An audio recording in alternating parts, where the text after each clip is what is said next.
Hello and welcome back to another weekly vlog.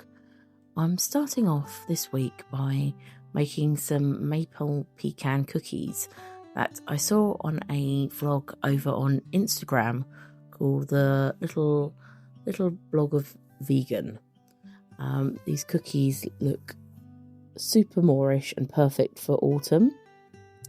And what I'm doing is going to be making the cookie base, and then you top it off with a praline maple pecan topping, and as they cook it all caramelizes.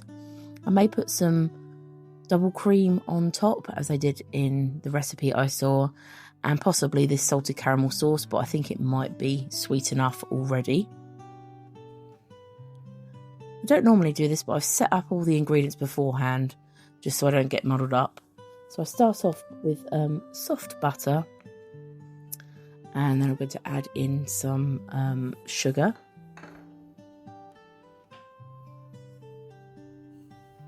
Got caster sugar and soft light brown sugar. And I'll whisk that up until it gets a lot of air in it and it's very soft and smooth.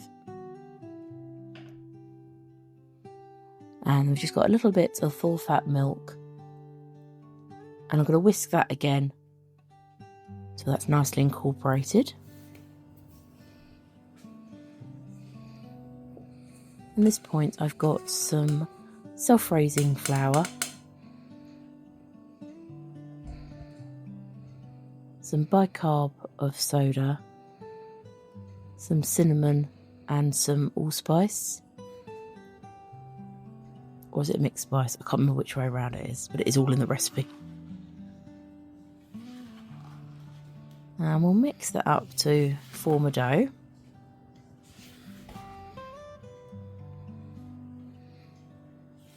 Careful there, spilling it everywhere.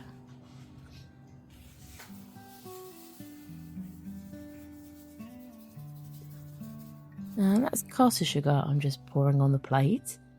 As what I do is you take a spoonful of the cookie mixture and roll it into a ball about the size of a golf ball, and then you gently roll it in the sugar and place it on the baking tray. And as they cook, they will spread out quite far. It gives a really nice textured finish with a crispy shell. Just rolling it in the sugar beforehand.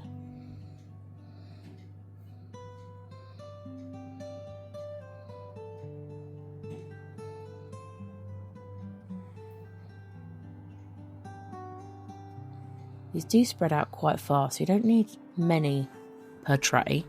So I've gone with 6, and I hope that it won't spread out too far.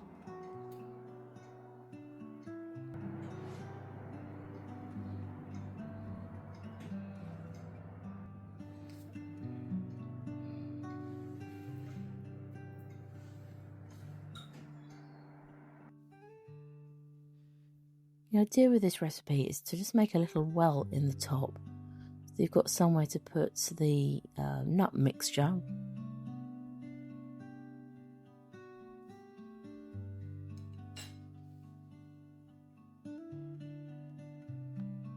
So for the topping, I'm mixing a little bit of water with some corn flour to make a paste, just so that our sauce or mixture will thicken.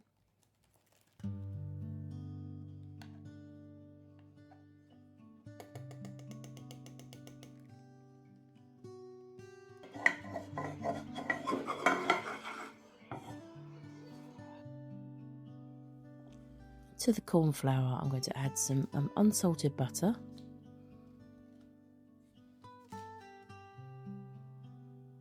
some soft light brown sugar,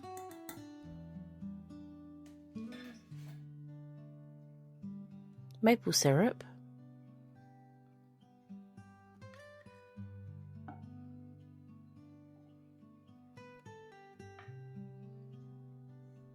and chopped pecans.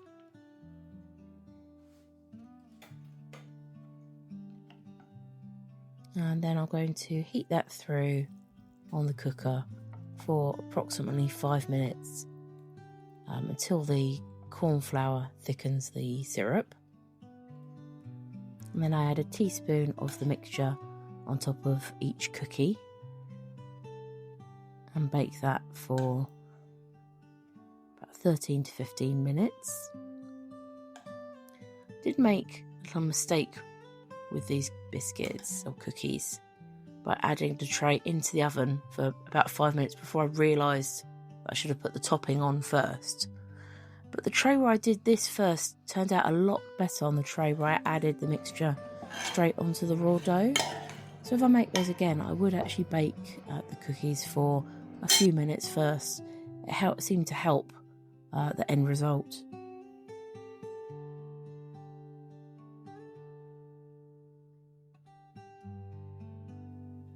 So I did decide to top these with some whipped cream, and that was gorgeous. Very naughty, but very delicious.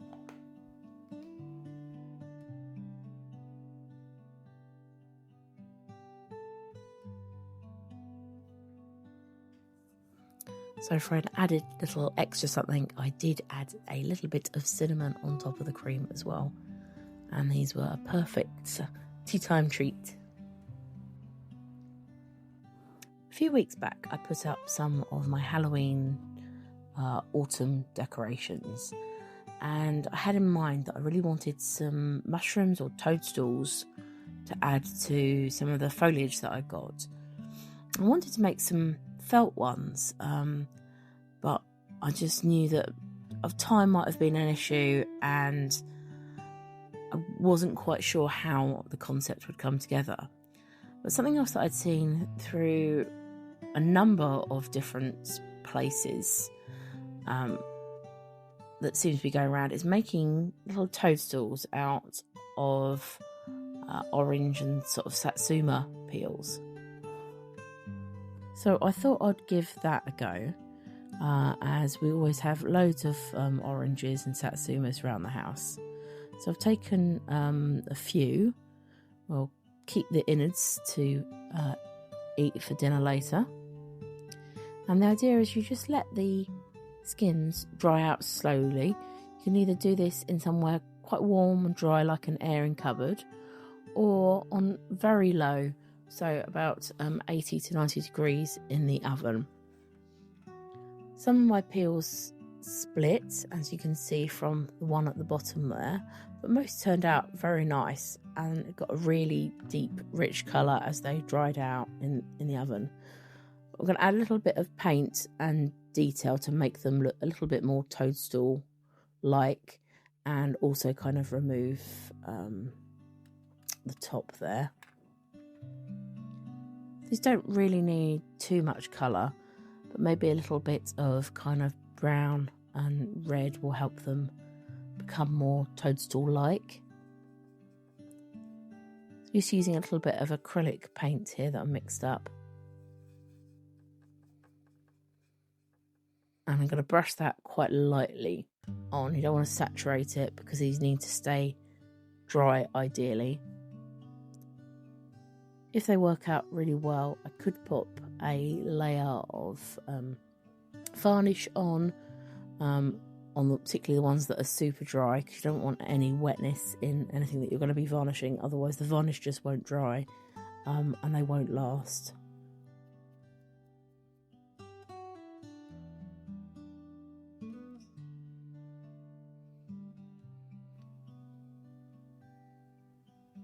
This is a white acrylic paint pen or Posca pen, just to add a little bit more detail. Sometimes they're easier than using a paint and brush, particularly for fine detail.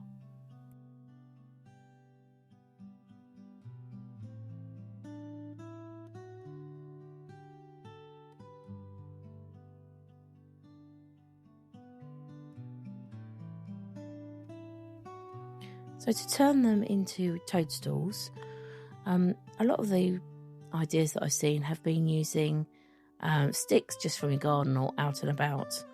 I'm going to try using some cinnamon sticks that I've got in the cupboard, just to get that really lovely autumn smell. And I'm using the glue gun just to attach these into the centre of the orange skins.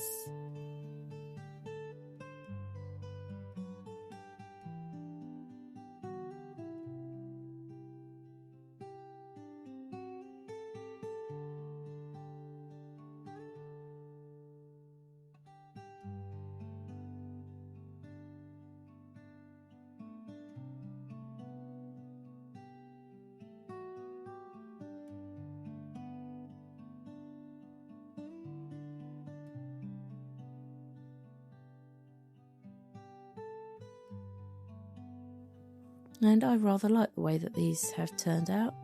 They look quite effective. I may make some more, and here they are on my shelf.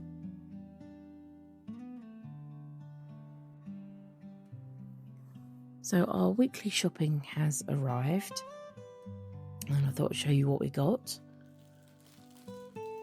As usual, I've got a nice selection of salad. Been quite enjoying having some kind of flavoured chicken, like peri-peri chicken, with a pasta salad. It's a really easy go-to, and it's a good all-rounder. Mark normally and I have the leftovers for lunch the next day. Got a nice selection of fruit. Got some apples, oranges, more plums, bananas. And then we've got some peppers, broccoli, asparagus, and some vegetables. I've got plans for that, and carrots and mushrooms.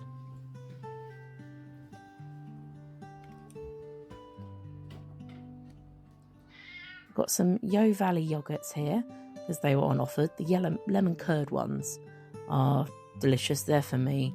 And Mark's got the general fruity flavoured ones. Some Cathedral City mature cheddar. And some breaded ham. This was like a taste of difference one from Sainsbury's. Mark will have that for his sandwiches and lunch. Some plain naan breads and some mango chutney to go with a curry that we're going to have this week. And I normally make a curry, but I've picked up this jar of butter, like a butter chicken one, as I was feeling lazy this week. I've got some more fish cakes, because we're having that again on our rotation of meals.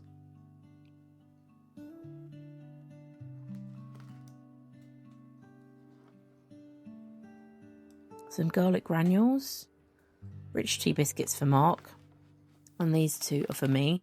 I really like the cheese and broccoli pasta sauce, and the Itsu chicken gyoza were on offer again, so I picked some of them up for the freezer. Some more bits for the freezer. I've picked up these battered fish portions. Dad and I will eat those when Mark has the fish cakes.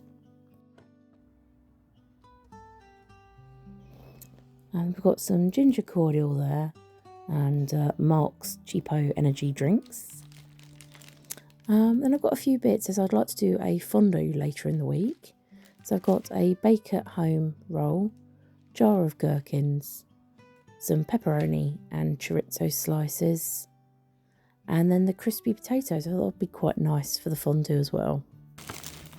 The last thing we picked up was this seeded farmhouse loaf. Give that a try. Later in the week, I did record some footage for a possible video, and I'm not sure if I'm going to use it or not, but I did think it was quite funny that the cats were playing in the background of this video.